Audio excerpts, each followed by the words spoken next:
CIRP यानी कि corporate insolvency resolution process. आज इस प्रोसेस को हम लोग स्टेप बाय स्टेप समझेंगे कि कैसे ये बिल्डर को सेफ्टी देता है और बिल्डर की जो किंग वाली पोजीशन है उसको कंप्लीटली छीन लेता है।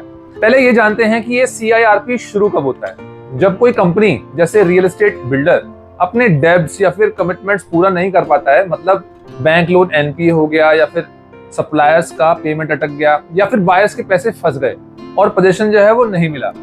ऐसे केसेस में कोई भी फाइनेंशियल क्रेडिटर, बैंक हो या फिर सप्लायर्स हो या बायर ग्रुप हो, NCLT में एप्लीकेशन डाल सकते हैं। अगर NCLT को लगता है कि डिफॉल्ट हुआ है तो कोर्ट कहता है ठीक है, अब इस कंपनी पर CIRP लागू होगा, यानी कि कंपनी पर एक तरह का लॉक लग जाता है। प्रमोटर्स अब डिसीजंस नहीं ले सकते हैं।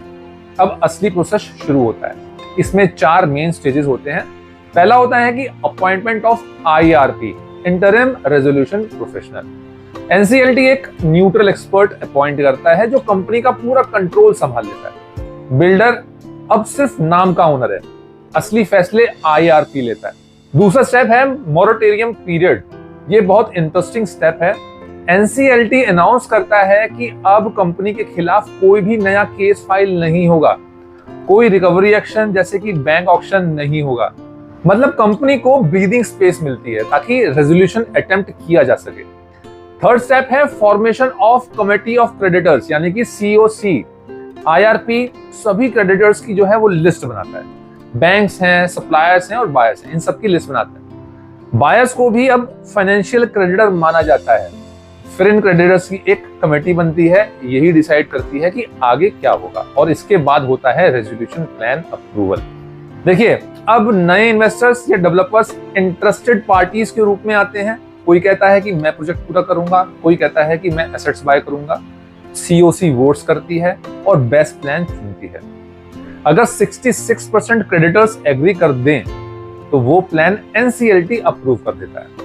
अगर कोई प्लान पास नहीं होता है तो कंपनी लिक्विडेशन में जाती है, मतलब एसेट्स बेचकर पैसे वापस करने की कोशिश होती है। पहले बायर से सिर्फ हेल्पलेस कस्टमर से, पर CIRP ने उन्हें फाइनेंशियल क्रेडिटर का स्टेटस दे दिया है। इसका मतलब बायर को भी COC में आवाज मिलती है।